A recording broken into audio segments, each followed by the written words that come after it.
a lot of people think that we're from this planet, but I'm starting to get the feeling that we're not from this planet. We're actually this planet. We are actually this planet.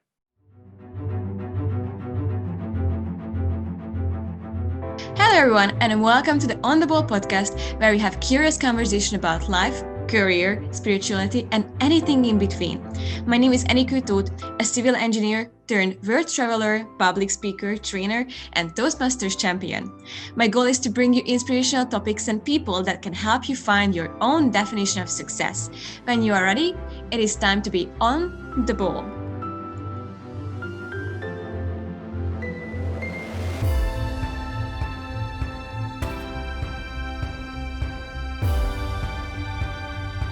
This podcast will be truly inspiring for you and probably for many people you know. So please share the link of the podcast with them. Also, a quick reminder, hit the subscribe and love buttons to get notified about the upcoming episodes. Then share a rating and a review if you like what you are listening to. Welcome back everyone. We have a super interesting guest today and I'm truly excited for this chat. George Kaponay has traveled around the world with his family and visited over 50 countries on 6 continents over the last couple of years. The Kaponay family co-founded At Home in the World family retreats from a sincere desire to assist families to deepen their connection in the world that constantly seeks to divide families. They believe that to be home with yourself is the core and vital step to being at home with your family and at home with the world, no matter where and how you live. George and his lovely wife, Bobi Kaponay, are the inventors of the intuition game and the labor of love process, intending to bring your life story to fruition with the clarity, direction process, and inspiration needed to see it through. If you are interested in either the family retreats, the intuition game, or the labor of love, you can find the link in the podcast description. Today we are going to talk about how to follow our intuition and live the dream of family, work, and travel, all in a balanced way. Lali will share some incredible insights on all these topics, so do not miss out on it. And now, let the episode begin. Welcome back to the On the Ball podcast, where our guest is George Lali Kaponay. It is so wonderful to have a chat with you and see you again. It was quite a few years ago that we met in person, but I truly carried you and your family close to my heart, and it is a pleasure to have a conversation with you now. First, I have to say that heads off for just getting started with your trip, and how did you overcome this fear and the risk?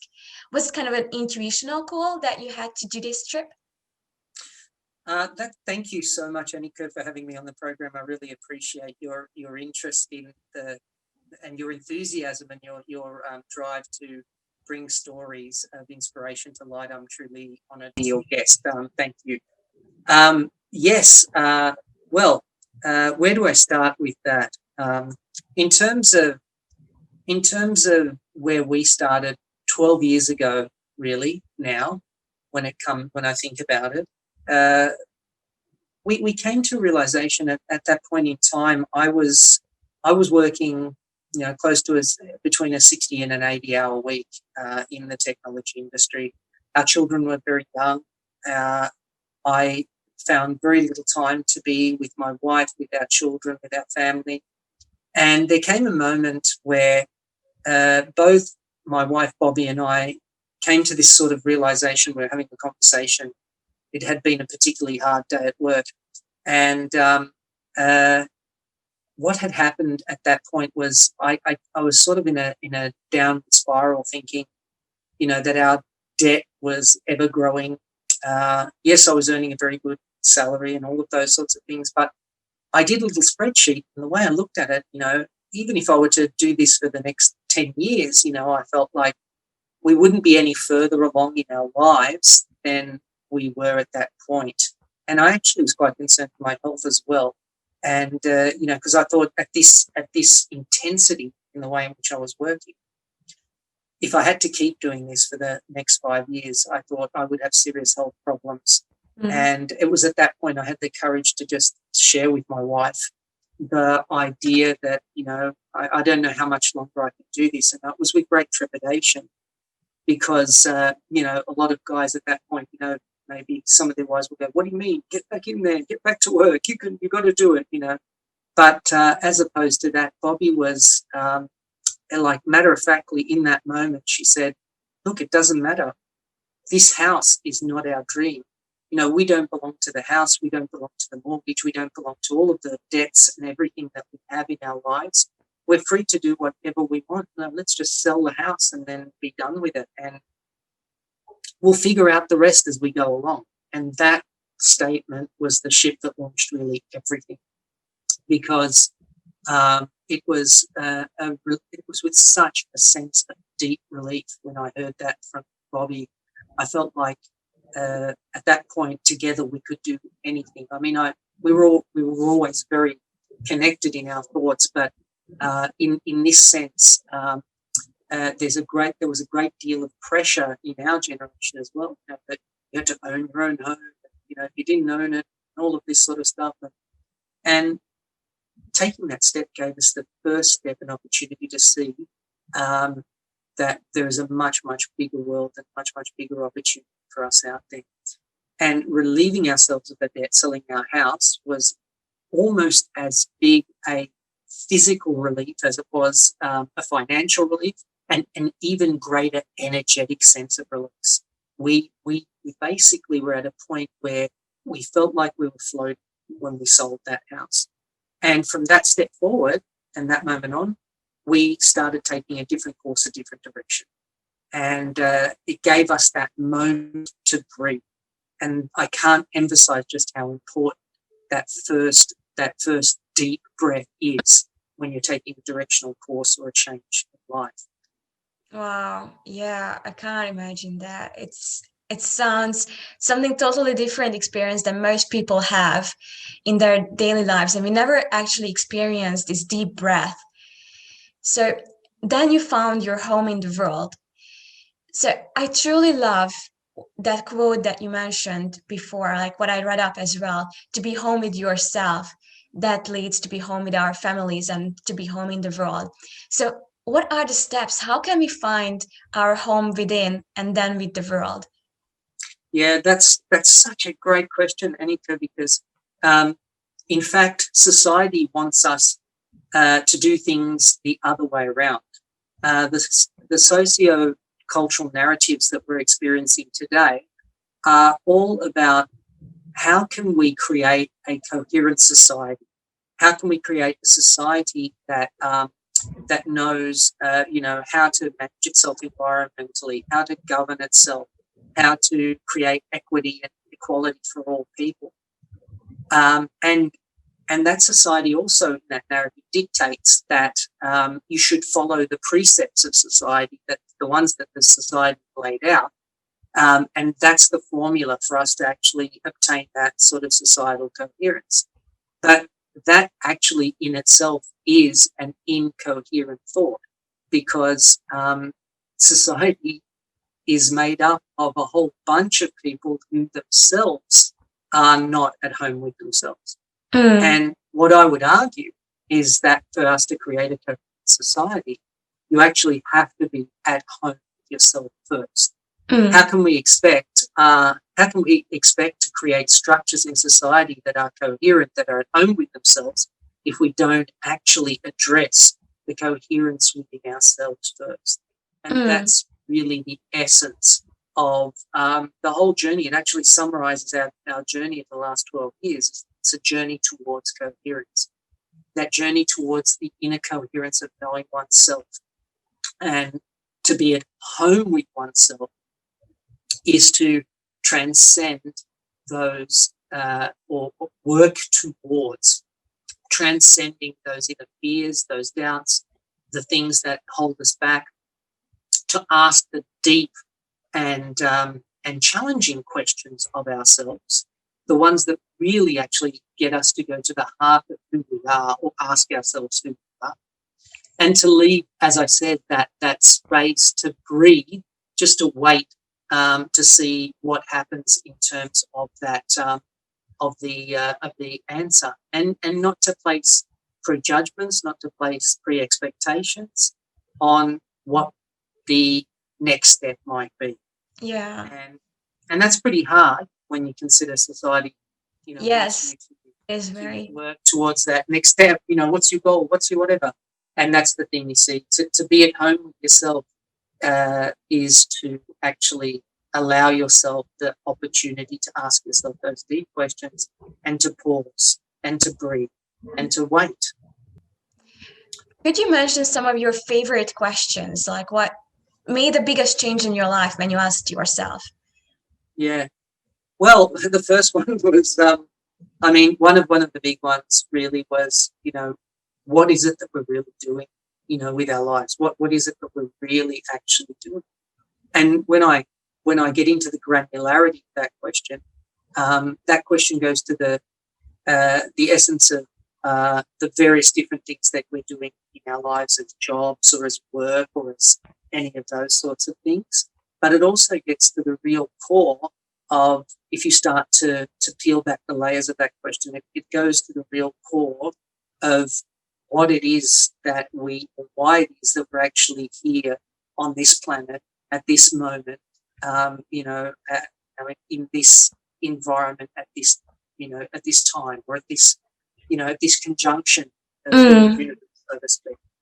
And I think that's a really important question to sort of contemplate in terms of direction, because I don't think we're ever really, and we have been very much sort of conditioned to the belief that we're heading towards a destination. But what I've learned, I think, over the past 12 years is it's really, it sounds a bit like a cliche what I'm going to say now, but it's really the journey that we're going through. We're not actually looking for a destination. We're not looking for a purpose, right? The whole thing is actually the purpose. Purpose is a word that has its origin in an ending, reaching an end. The whole idea is to actually travel the journey, and in traveling the journey, that question of contemplation of who we are and what it is that we're really doing, and we start to apply that in a practical sense to our job, our work, our relationships. They're really, really good indicators that can help us sort of take that first step towards understanding that aspect of ourselves, of that first step towards being at home with oneself. Yeah, I like your thought on the purpose is actually an end. I never thought of it like that. I think many of us just think of it, okay, I need to find my purpose, I need to find my goal in life. But then, yeah, after that, what is the next step? So it's kind of an end. Yeah. You see, that's the thing, you see. And when we're actually looking for an end, what we're doing, in a sense, is we are limiting ourselves to a set of limited outcomes, limited potential outcomes, right? And potentially, as I said, the word purpose has its origin in an ending. Is it really an ending, or is it a really meaningful journey or experience that we're seeking? And they're two different things. One is reaching a destination, and the other one is a continual, ongoing process of learning, discovery, adventure, excitement, new things, adaptation, experimentation, all of these different aspects of life, that we take, like expression, experimentation, like integrating things, and then finally, we can look at transcending something. So it's a process. It is. It is a journey. So how can we get started on this journey right now? So something small, something tiny in our daily lives that we can start implementing to learn and experiment. What would you suggest?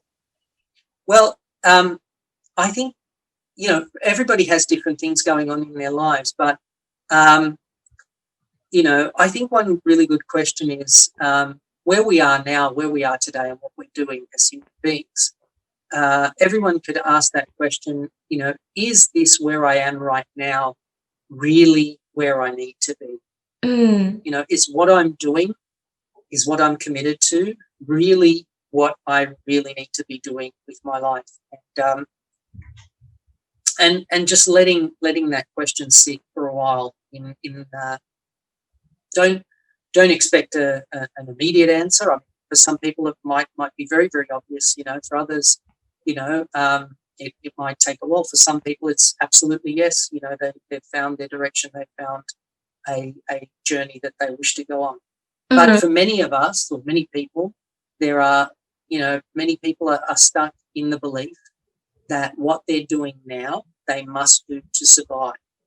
And it's very hard for us, with your, when we talk about, you talk about success, and there are various different definitions of success. I feel like if you're in that survival mode, if you're in that mentality where you're just looking at the basics of survival and you feel compelled to do the things that you must do to survive, it's very hard to hold space for the prospect of limitless possibilities, because everything you do in the day is defined by, I must do this to survive. So we've got to try to transcend that idea that we are the effect of our own lives, and we need to start becoming the cause. We need to start to take responsibility and be the cause of our lives and not the effect. I really like that. And sometimes they say to find this core, find this okay, I already said the word, find the intuition within that will lead you this way. But so many of us are not aligned with our intuition. So what do you do with your intuition game? What is it about? And what is the definition of intuition according to you? There's three good questions in there. I would say, let me start with what's the definition of intuition. Look, I think intuition is something that is inherent to all of us, and it comes from the perspective of a number of different things. It comes from a whole bunch of experiences that we've actually had in our life before, so that we've actually embodied a set of experiences and responses as they actually happen in the flow of life. So we start to recognize patterns. And when we start to recognize patterns, we can actually get that feeling that this is that related pattern. So it's going to go in this certain direction. Now, that's one aspect of intuition. That's one aspect that I'd like to share. The other aspect of intuition is that many people say that intuition is that inner voice, that inherent knowing. They used to call it gut feel.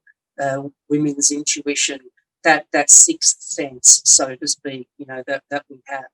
And in the societies that we've lived in, where there has been a heavy bias towards things that can only be proven, that when we live in a world of dichotomies or polarities, whether it's right or wrong, black or white, many people have been told, if you listen to yourself or you're listening to voices, you're crazy, or you've got you're bipolar or something like that. But the fact is that we do have an inherent sense of connection to that inner voice, and I think all of us do have it. It's just that we, to varying degrees, shut that down because, as I said before, intuition is those inspirations or those pushes from the past, those experiences we've got. And then we've got the conflicting narrative of society that's saying to you, no, don't do that, because you're going to get in trouble. And therefore we sort of suppress that voice, that inner voice.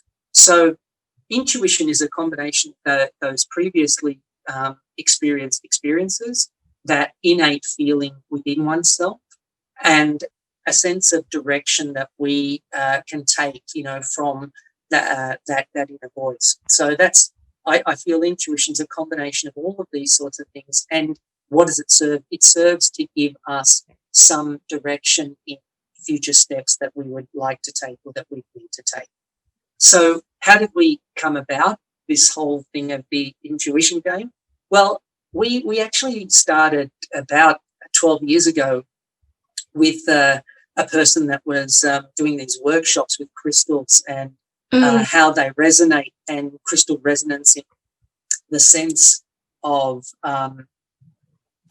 that how crystals work in the scientific sense as well. And that was something we also took and worked with, and we had our own workshop, which was the first thing that we did out of when we finished working. And our children were very young then, and we like to really look at some of the techniques and tools that we learned from these workshops, especially related to crystals, and we wanted to see how that related to our own intuition. And because we had kids, we wanted to make something fun, So we had previously had these little inspirational cards that we would choose each day, and they would give us a little inspiration for the day. But we also came to realize, after playing a few different games with friends as well, that if we asked questions, because we were asking our own questions, and then we were utilizing a little pendulum to see if it was a yes or no answer, and with a crystal. And we realized, hold on, that could be biased. But what if we wrote these same questions down and we got other people involved to get their feeling on a question that the group were collectively thinking about at the same time? And we put this together over a couple of iterations, and the results that we got were amazing. They were pretty amazing. People would write down their questions, right? Everybody would share their questions.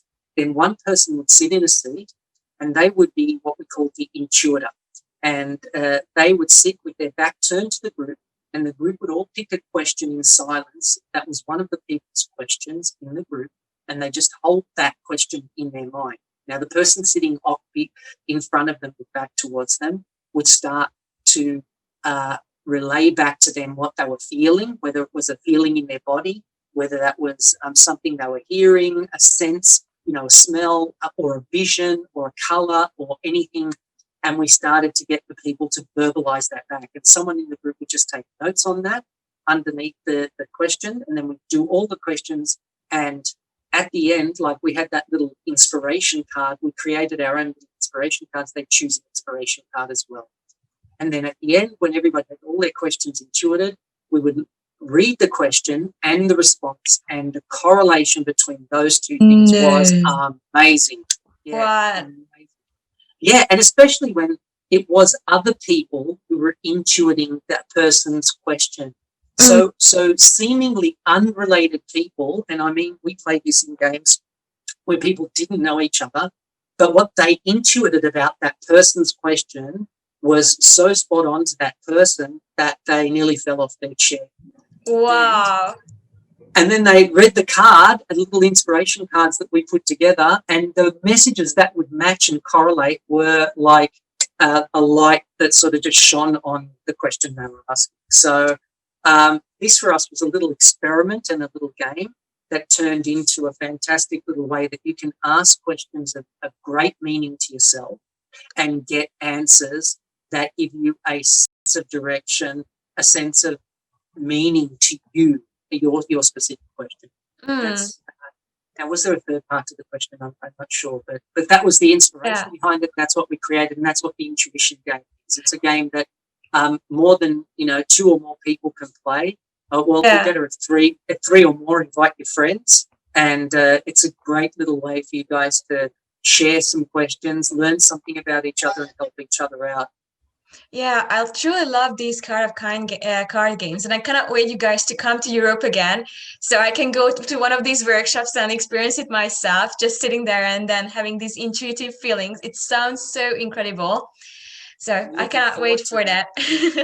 Yeah, we're looking forward to the country opening up again and us being able to travel again. So what we're doing now is we are sort of also starting to utilize the intuition game in some local workshops that we're running here. We're actually taking the format of the At Home in the World Family Retreats, which was a 2-week event, an immersive event for families to attend. And we're doing those in a 1-day learning adventure called At Home in the World Family Weekends. And they'll be starting soon here in Australia. And we're looking as ways that we could potentially adapt these to a way in which people could join us online as well. But At the moment, they're just going to be in-person gatherings. Yeah, that sounds to be a super exciting project. That could be really interesting for many people. So, how can we improve our intuition in our daily lives? When to listen to our intuitions, and when is it like we should listen to our head? It's kind of like a constant game there. So, how should we decide? That's a really good question, Eniko, because a lot of things that we encounter in society is, these voices that keep coming and telling us certain things. Now, one of the things that we did originally when we started out on this journey is that we really stopped listening to the news. We stopped listening to all of the mainstream newscasts and all of those sorts of things. And I've seen a disturbing trend over the last couple of years, in fact, in terms of the way in which social media is also manipulated, and the way in which groups can be so easily duped into believing certain different things. So, what am I saying? Am I saying go dark on social media? Probably no, but if you can help it, don't get drawn into the narratives that are being played out around you in those sorts of things. So initially what I'm saying is cut out all of the external noise, as much of the external noise as you possibly can, because you would be surprised as to how much static information can actually garble that connection to that inner voice, where a lot of it can be mislaid, and fears and doubts can actually creep in where they don't need to creep in. So if you can, the first step would be to reduce external noise, the external, the constant browsing or whatever, through your social media feed, if you can help that. The other thing is, don't really get drawn into other people's narratives if you can help it, because everybody is sort of, there are a lot of people out there and they're unsure of themselves, and that's normal in these times. There's many things that are causing people anxiety, but one of the big things that you can do is not contribute to that. Don't get drawn in to other people's narratives, and don't get affected by their projecting their own narratives onto you. So many people will find themselves in that situation where they'll be happy to share what's wrong with you, and really that's just a projection of the things that are going on in their lives instead of what's going on in your life. So they're two major things. The other thing is, give yourself plenty of time each morning or day, during the day, sometime when you have time, to just have some quiet time. And when I mean quiet time, I mean if it's at all possible for you. I know it's winter over there now, but even in winter, you can get out in nature, somehow connect with nature. And, you're in the Netherlands now, aren't you? Yes, I am. So one of my favorite guys from the Netherlands is Wim Hof. And, I don't know if you know of him, but, yeah, I know him. He'd actually go and immerse himself in the canals of, there in the middle of winter. So we shouldn't fear nature, because nature has this wonderful connective effect with us. A lot of people think that we're from this planet, but I'm starting to get the feeling that we're not from this planet. We're actually this planet. We are actually this planet. We're the living expression we're the conscious expression of this planet. So we've evolved from this planet, or this planet has evolved us to be the conscious spokespeople for this planet, and as a result, we shouldn't try to be separate from that planet. And that means, putting our bare feet on the ground. That really does help a lot. So even in winter, if it's not in bare feet, but you can get out, you can breathe fresh air, you can have that quiet and that calm. That's really going to help. If you meditate, fantastic. Do those, do any yoga or whatever you do. And then just when in that quiet time, you can actually just put a little bit of time aside just to ask even one or two questions that you would like some direction on. And you may not get the answer straight away, But if you leave that space, if you leave that quiet, if you make that connection with nature, you will get an answer, and you will see it, you'll know it. And yeah, that's probably the best advice that I can give. Well, it was a mind-blowing advice for me, at least, to hear that we are the planet.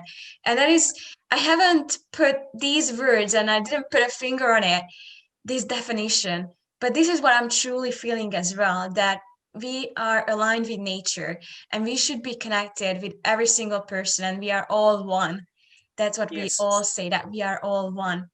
So my next question to you is that intuition can be scary, and many people are truly afraid of it, and they say that they cannot trust it and they should listen to the head. So has intuition ever led people astray?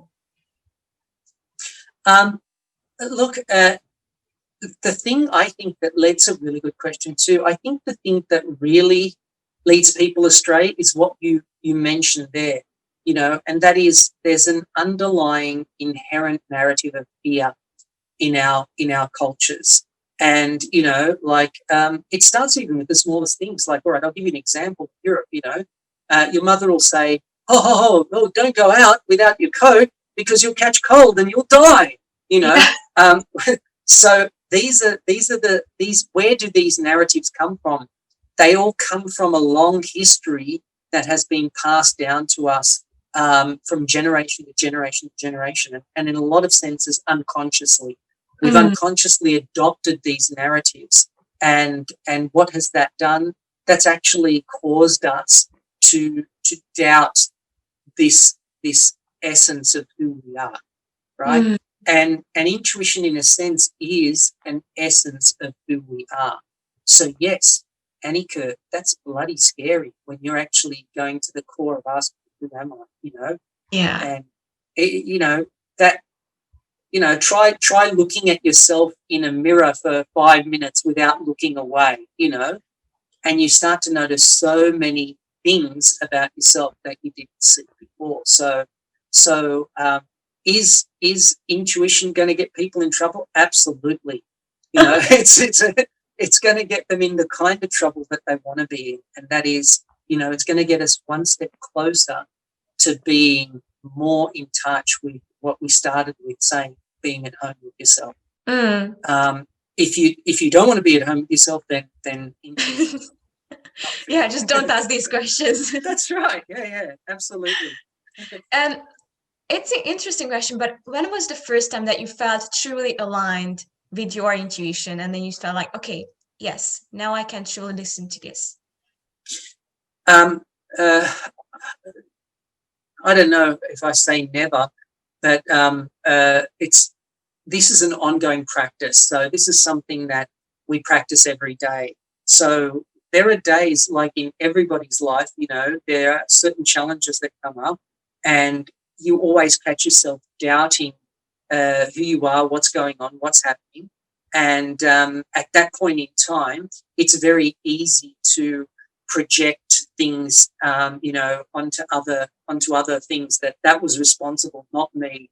I'm not responsible or whatever. So there are always challenging times. Again, I'd say that it was, if I were to come back to a point, it was really when I started to actually question what was I doing with my life, in working in this job, and doing the things that I was doing day in, day out, without ever questioning where that was taking me, my direction in life, which was the first real sort of question to starting to bring me into alignment with that intuition.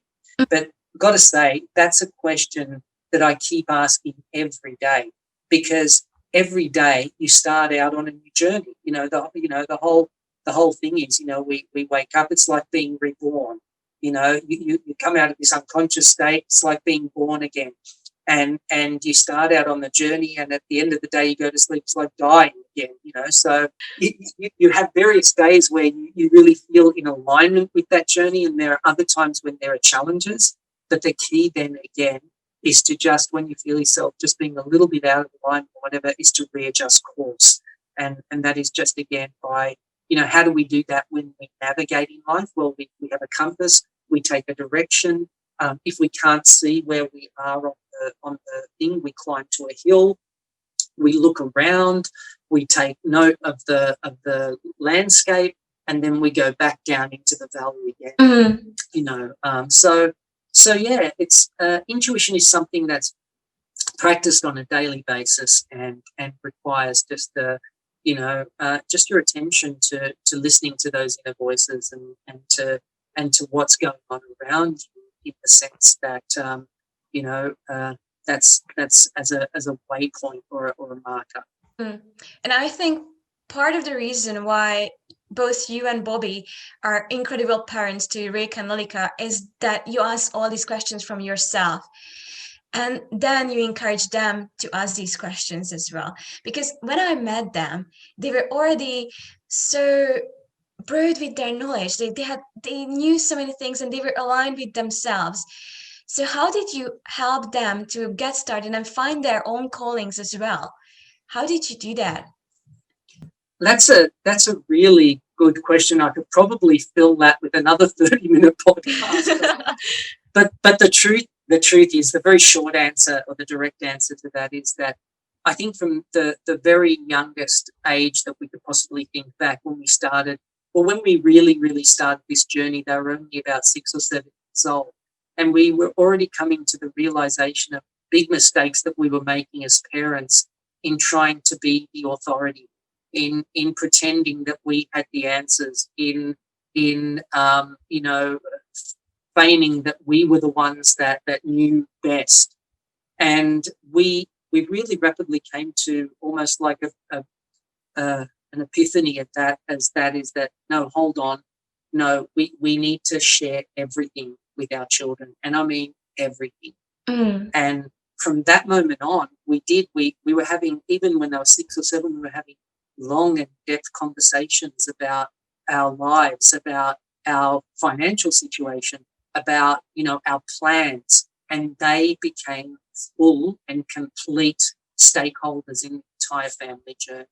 And if anything, I would encourage every parent, as early as they possibly can, to think of their children as the most wonderful and the biggest gift of a mentor that they could ever have received in their life. So to express myself better, to look at their children as their mentors, and to look at their children as full and complete contributors to a rich and complete family life. I cannot emphasize just how important that is. And that was really the key step that we took, Eniko. The second one that I think was equally important in that process was that we actually took on the responsibility of learning together as a family. And what I mean by that is that we took them out of school, and I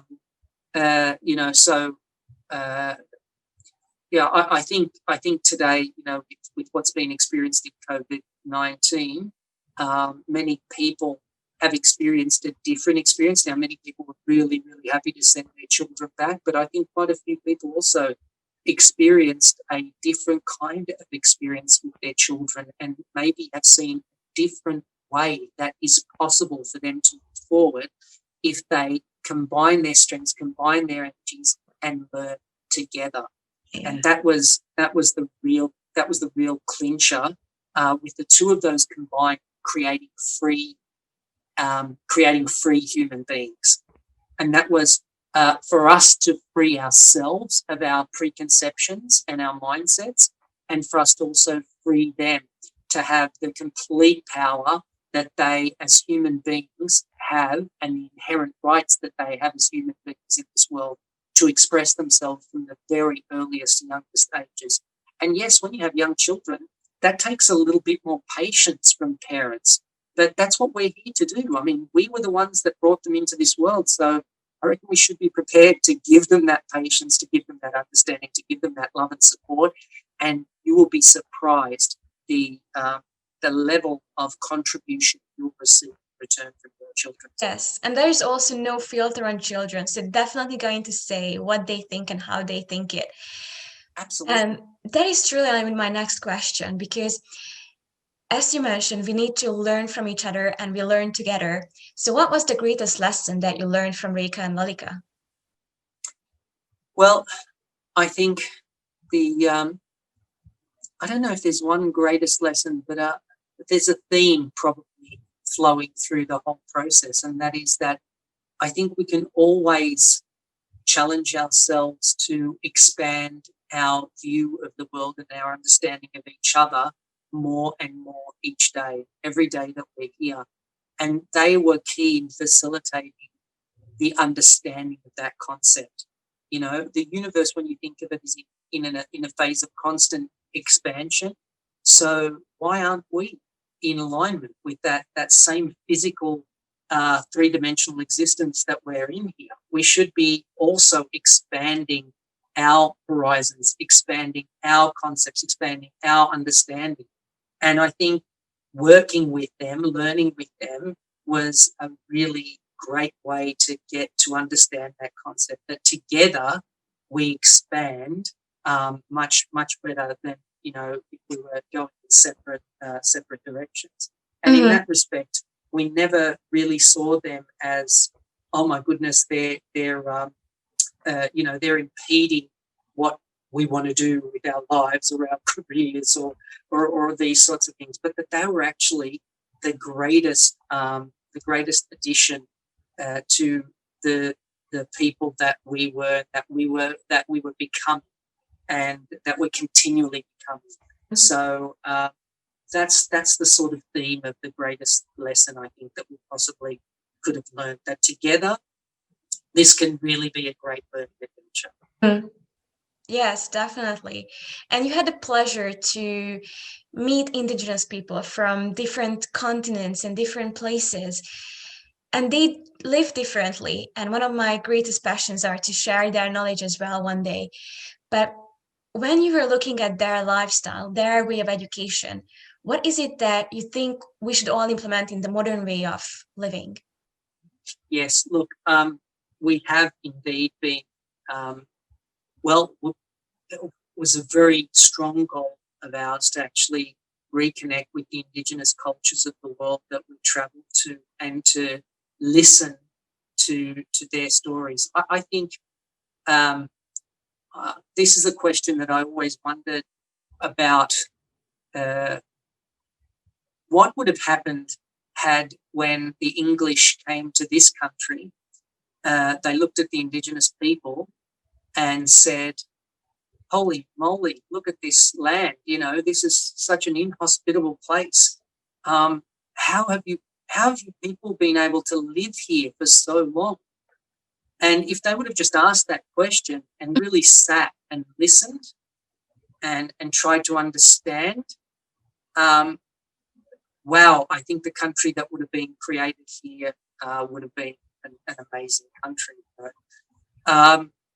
Now, one of the real key things, it's that I shared with you earlier. It wasn't really my idea, but it's an idea that sat with me when we first met with the people of the Anangu Pichanjara Yanganjara people on the sacred Api lands in Central Australia.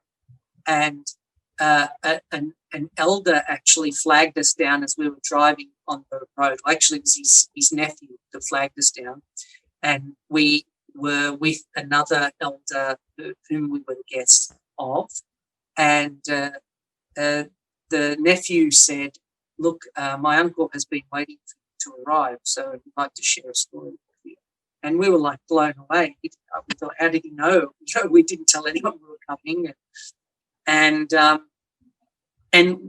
the key, he shared with us his paintings, and it was a very deep story on, it was his dreaming, which in the Aboriginal culture, with the Australian culture of the Indigenous people, is about their connection to the creation, their creation story. And that's where this concept of that we are this earth started to form as a seed in my mind, because that was the essence of that was the essence of what the whole culture was. What they were understanding their existence to be. When the English people came here and they asked the Indigenous people, do you own this land? They sort of laughed because they said, "What do you mean own this land? We are this land. We're the caretakers. We." And then of course the English said, "Well, that's terra nullius, so meaning nobody lives here, and we own it now." And that's the thing. That's this concept of ownership that has driven this whole twisted culture in which we live, where we now no longer own our own lives. We no longer own our own stories. We are no longer connected to the earth with which that has given birth to us and that has chosen us.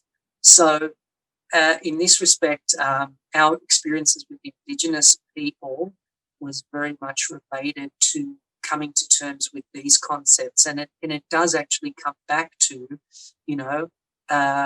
this whole idea of being at home, and being at home, we feel strongly is really connected with our own coherence, being at home with ourselves, because we can only be first at home with ourselves before we can be at home with our families, and then finally at home in the world. And that was the inspiration also behind our the name of our business, or the name of our what we offer as well.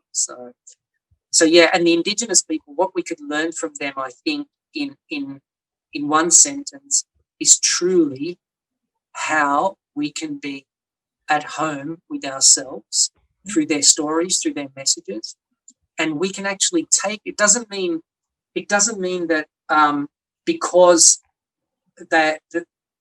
that's the way they've lived for the last 30,000 years, we have to go back to a way of living, but we certainly can take that information and incorporate it into our consciousness now to create a new vision that embodies that being at home with oneself and being at home with the family and being at home with the world. So, yes, definitely. That's like when I had the pleasure to meet an Aboriginal Australian, that is when the seed came into my mind that we should learn something old every day instead of learning something new. And I read a book yesterday, and in that one it said, like, yeah, we should expand ourselves, we should learn every day. But until we put that knowledge into practice and we reflect on that old wisdom and implement it today, then it's not really anything that we act and share with the world. So it truly is to learn something old, but then twist it and turn it to be relevant today, and we can learn from it and do it. Well, that's a really great way of seeing it, Eniko, because everything is in constant evolution. And you even said the word twist. If we actually look at the strains of our DNA, it is twisted in a helix. And if we look at the way in which many of today's scientists and physicists are starting to see the world, with the golden ratio, and there is a physicist who has now actually claimed to do all of the sums of the universe, and it all does actually add up on the subatomic layer, on our layer, and on the macro universal layer, in the same ratio or proportion to each other. So yes, it's about constantly taking what we have, mixing it in with that evolutionary ratio, and creating something new, something more evolved, something more coherent. And that's what I think all of the Indigenous cultures we can learn from them, because now's the time to combine all of what we know, and take the best of that and be led by our intuition, to take the best of what it is and travel in that direction. Yes, I think that's an amazing closure word, and we are leading up to our final questions, if you're ready for them. These are questions that I kind of ask from everyone, and I love to hear all the different answers. So the first question to you, what is your definition of success? Well, I think, to go along and continue along the lines of what we said, it's to know oneself, okay, and to know that in knowing oneself there is no end destination, but it is a continual journey, a continual evolutionary journey of constantly sort of spinning upwards layers of our own consciousness, our own awareness, our own coherence. So that is for me, is to travel into that direction and to take that journey every day.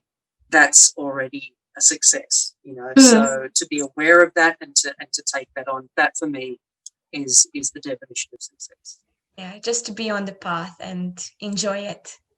Yeah, absolutely. Enjoyment is a really, really great part, but it's also to know that, even the down parts, if you look at a wave, like a radio frequency, that frequency has to travel from the top to the bottom and uses the momentum of the bottom to push itself back up to the top again. Yeah. If it didn't have that bottom, it wouldn't get up to the top again. So it's to know that we have to constantly go through these cycles, these iterations of high and low. We live in a polarity, that and bipolarity is not bad. It's actually knowing how to use the momentum of those things that actually take us forward in a way in which we can actually make a meaningful, coherent sense of it. Oh, I love that. And we have shared so many useful messages today, but if you would need to pick one message, it might have been something that we discussed today or something that we haven't.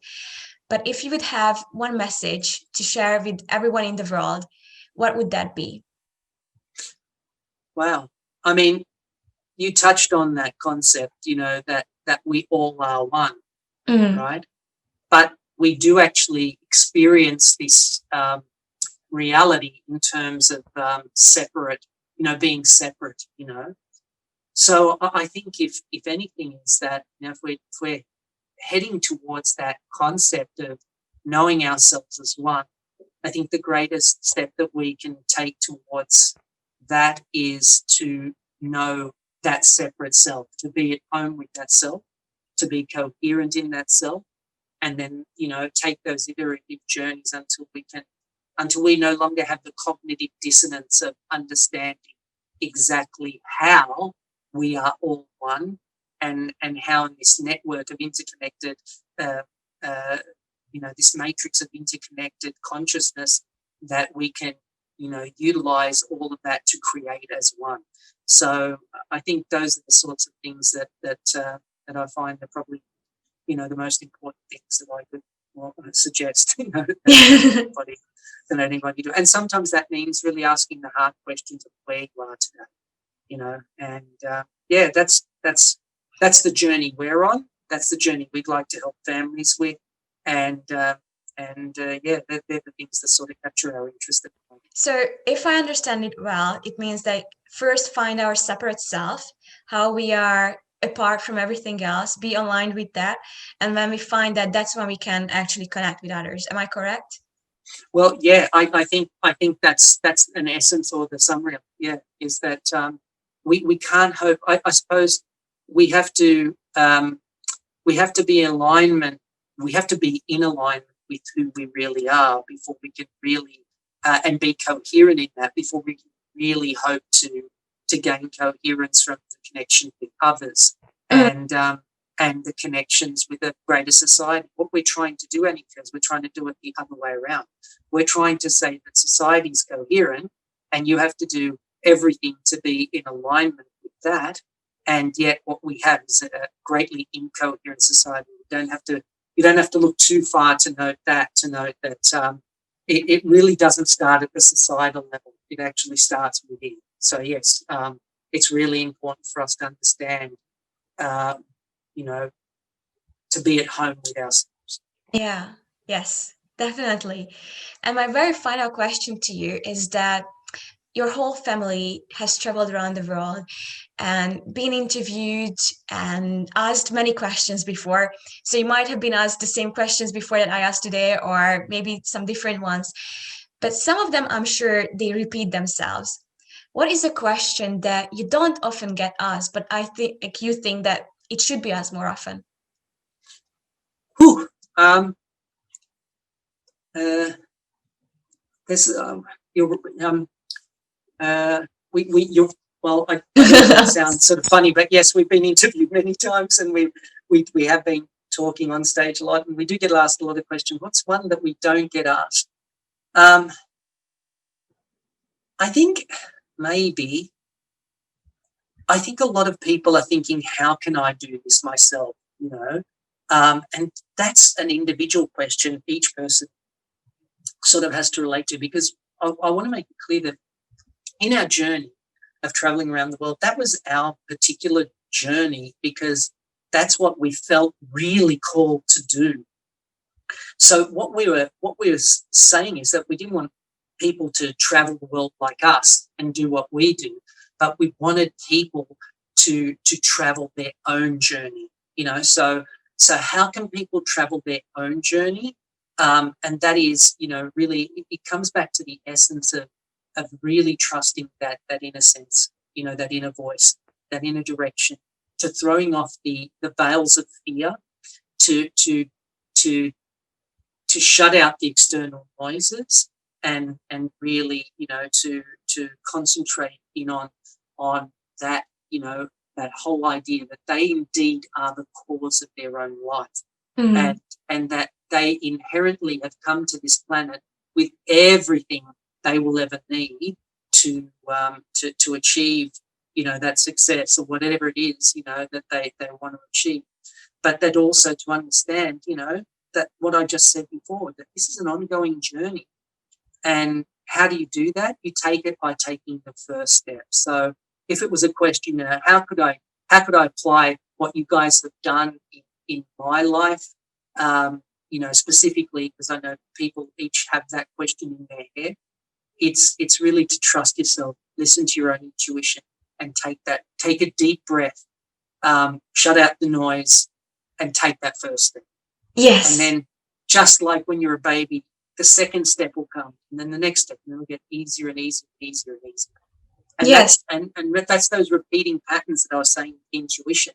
You'll start to get to recognize them, and you'll create new patterns, more coherent patterns that will assist you in your journey. Wow, I love that. Thank you so much, Lali, for sharing all your wisdom and knowledge with us today. My friends, they all know your family, kind of, because you are the only family that I always talk about, apart from my own, because I truly look up to you and how you have raised Lalika and Rekha. They are incredible people, and you gave so much value with them and also with your work to the world. And I believe that anything you do from now on will do the same. And I cannot wait so much more, like look forward more to all the work that you are going to provide us, because it is something that we definitely need. So thank you for that. Well, Eniko, I have to say the very same thing about you. I remember the day we met. I remember the circumstances. It was, you know, that whole thing was an inspirational, motivational meeting point. And I've had the pleasure of also watching your journey and seeing you bloom and thrive. And I've got to say, what you're doing is super inspirational, and really, you know, please, you know, continue doing what you're doing, talking to people, sharing these stories. They're so critical. They're so important. And I just know in my heart that you are going to capture a group of people that is just going to keep blooming and blooming in its numbers and its importance, and the information that you share is just so vital to our ongoing narrative as human beings, and to that evolution that we were talking about. So I want to thank you so much for the opportunity to be here, to have this conversation with you, and to reconnect like this. So thank you again. Thank you. It was a pleasure. It was nice to see you. Yes, me too. Thank you.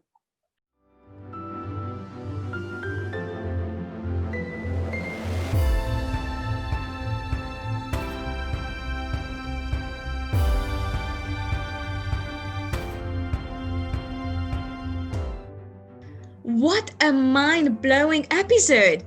My favorite part was when Lali mentioned that we are not from this planet, we are this planet. And how much we are connected to it, learn from it, take care of it, depends on us. What was your favorite take on this episode? Let me know in the comments. Also, if you have any questions to me or to Lali, feel free to send me a message on social media. You can find me on Facebook or Instagram. Or you can also send me an email to ontheballwitheniko@gmail.com.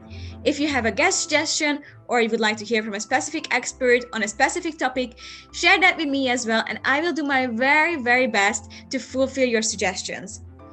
If you are interested in either the journey of this incredible family, their family retreats, the intuition game, or the labor of love, you can find the links in the podcast description so you can learn more about all these topics. If you found this episode motivating, make sure that you share it with others and text this to your friend right now who you think would be inspired by this story. The best way to live a happy and fulfilled life is to serve others. So share this episode with people you care about. It has no cost, but will elevate them and make their lives even better. If this is your first time here, click that love and subscribe buttons and make sure that you leave a rating and review. I would love to hear your thoughts and feedback on how this message lifted you up, brought you a change into your life. I would also love to hear your own definition of success. I'm so grateful for your support, sending love and great health to you all. And now it is time for you to be on the ball.